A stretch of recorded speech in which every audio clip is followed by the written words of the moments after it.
여러분 안녕하십니까, 진성호입니다. 지금 집권여당인 국민의힘은 비상대책위원회로 전환했습니다.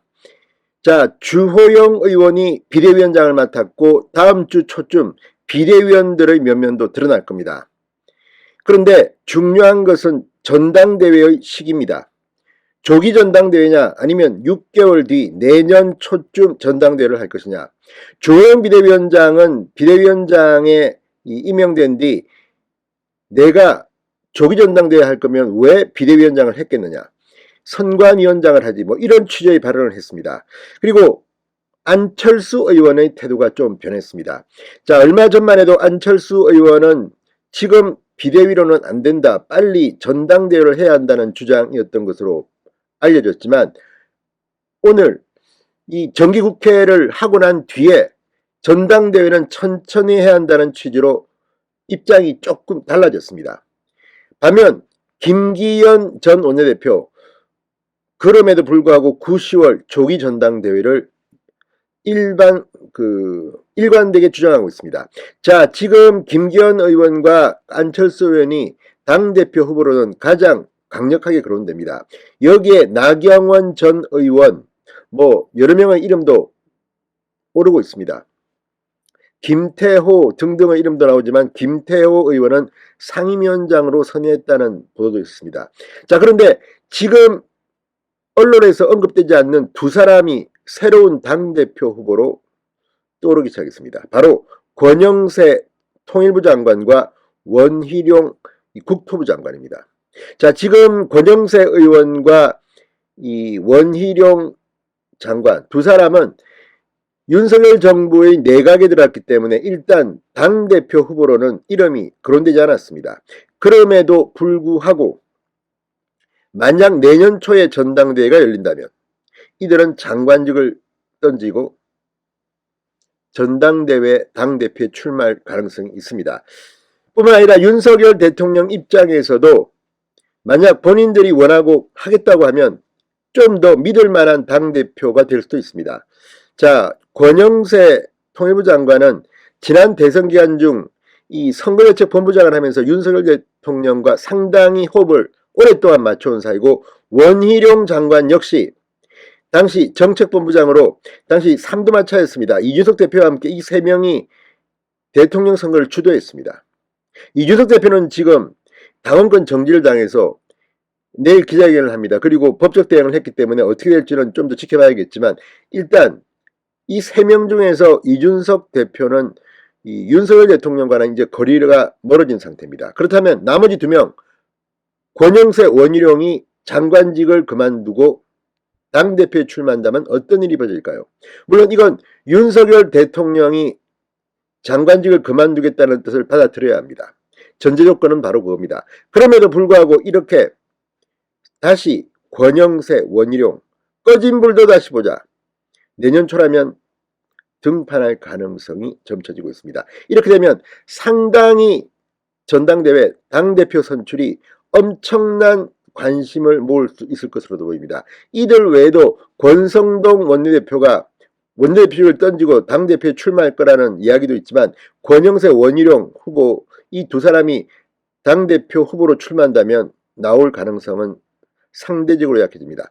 자, 안철수 의원의 위상, 윤석열 대통령에 대해서 이제 조금씩 비판의 목소리를 내기 시작했습니다. 그렇다면 누가 국민의힘을 앞으로 지휘할 것인가?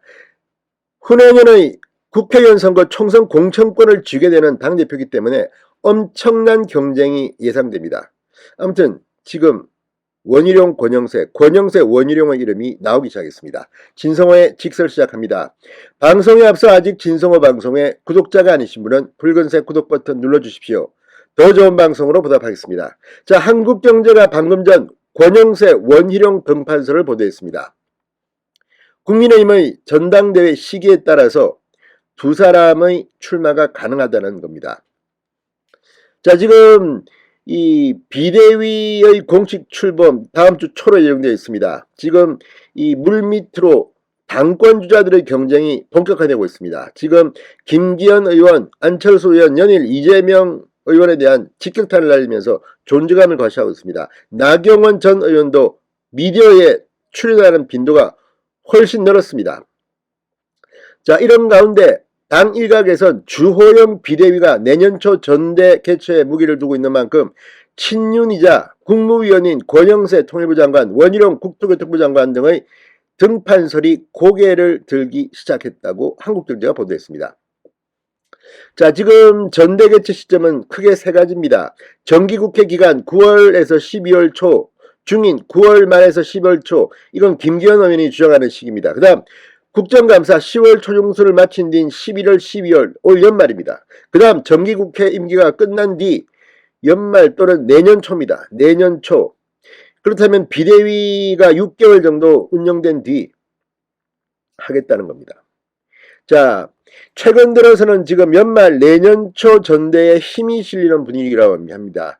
국감과 예산심의 일정 때문에 이 윤석열 대통령의 첫 번째 예산과 이런 건데, 그걸 갖다가 하고 있는 과정에 전당대회를 하게 되면 이 여당의 관심이 온통 전당대회로 몰려서 정기국회 투쟁이 약화될 수 있다, 이런 우려가 나오기 때문입니다. 자, 국감과 정기국회를 제대로 잘 치러 삶이 나아진다, 윤석열 대통령이 바뀌니까 좋구나, 이런 확신을 국민들한테 심어주기 위해서는 정기국회 기간 동안은 전당대회를 열어서는 안 된다는 주장이 바로 그겁니다. 자, 내년 4월까지 임기가 있는 권성동 원내대표도 어쩌면 이렇게 되면 나올지도 모릅니다. 자, 점점 더 거물들의 전쟁으로 전당대회가 바뀔 확률.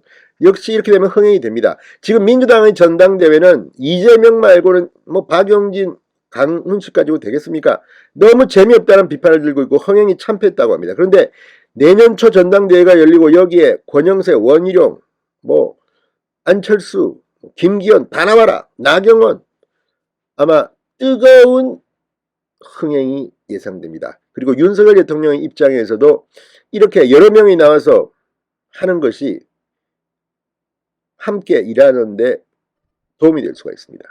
공개적으로 발언하기는 그렇지만 윤석열 대통령에게는 상당히 도움이 되는 구도입니다. 제가 볼 때는.